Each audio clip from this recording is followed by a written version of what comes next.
We all envision the perfect family, women who marry the man of their dreams and live happily ever after. However, this is not always the case. Domestic violence, also called domestic abuse or intimate partner violence, refers to abusive actions between people who are in a past or present close relationship. It can be found in married, unmarried, and dating heterosexual or homosexual couples.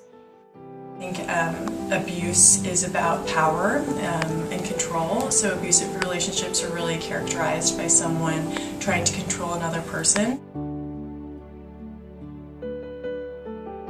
Using their partner, as you probably know, the stereotype is they're using physical violence, and that's quite often true, but the victims I've worked with these past 20 years, that the worst of it is being called stupid, being called ugly, being called lazy or fat or crazy. That these wounds that you can't see are the ones that take the longest to heal. There are 4 types of domestic violence: physical, mental, sexual, and threats.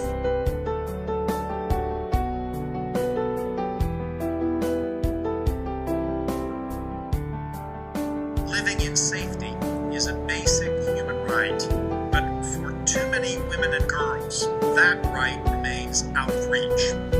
A lot, especially with sexual violence, there's the tendency to victim blame. The relationships, there's all this romance, and it's, this is a relationship that the survivor is really wanting. And then as, soon there starts to become this sense of walking on eggshells. There's, once she is in the relationship, and I use the word she, domestic violence happens to everybody across the board.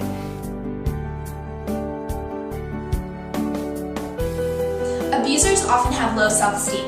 They do not take responsibility for their actions. They may even blame the victim for causing the violence. I guess a sense that they can get away with it, that if they get to call the shots in the marriage, in the relationship, whatever, and they have that belief system and they're not held accountable for committing violence, either physical or verbal, then why change? The issues of domestic and sexual violence thrive in the darkness of ignorance, of fear, and of shame. It erode one's self-esteem. Survivors of domestic violence, leave their relationships, but they're still dealing with the impact of that relationship on their lives, and it takes a while to build back. Child abuse is not domestic violence, but they are very closely related. Children who live with domestic violence face increased risks: the risk of exposure to traumatic events, the risk of neglect, the risk of being directly abused, and the risk of losing one or both of their parents. All of this may lead to negative outcomes for children and may affect their well-being, safety, and stability. At this point, he's like in his early 20s, but when he was 12, he used to wait out for the bus for school, and he would say, "I love you, Mom," before he left. And she would say, "I love you." She would say, "I love you, Mom." "Okay, I love you." And he would say, "No, I love you, Mom." And she would say, "Okay, come on, get out, go to school." And, he was very intense about the way he said it every morning, so she questioned him about it. And he said that he wanted to make sure that in case she was dead when he got home, that's the last thing she heard from him was that he loved her, because his stepfather was abusing her and he had threatened to kill her. Parents saying that the kids don't know what's happening. They were sleeping or they were in the other room. But kids are affected. Babies can feel the tension in their mother's arms.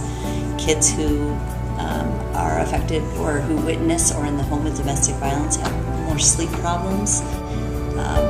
Girls tend to internalize, so they may be more depressed, may take on more risk-taking behaviors. Boys are more aggressive, may become more aggressive, and also have risk-taking behaviors.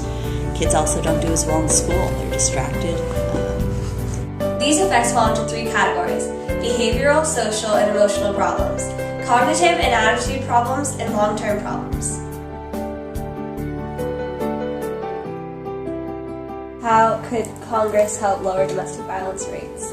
Well, that's a fantastic question. I think fully funding, even in the economic hard times, the place to cut funds is not domestic violence shelters and rape crisis centers. It took forever to pass the Violence Against Women Act reauthorization. That's ridiculous. That's something that everyone should agree on. I think Congress can really help change the culture of violence in this country. Educate folks on the warning signs and educate them, then we can stop it from happening. You know, Congress can do this by having public service announcements have a huge impact, by having more money to domestic violence programs so we can have more shelter beds. Survivor can find that information someplace that is accessible to them. That is a really important piece. So for bystanders in the world, you know, to have those essential numbers up at school, to have those essential numbers in restaurant bathrooms, in library bathrooms. I think education is a great start. Domestic violence isn't a challenge that can be met by government alone. We must all work together to end this tragedy, because the days of domestic violence just being a family matter are just over. It's a community matter, it's a criminal justice matter, and it matters to this country. You are my hurt locker lover, keep me walking on a wire. Don't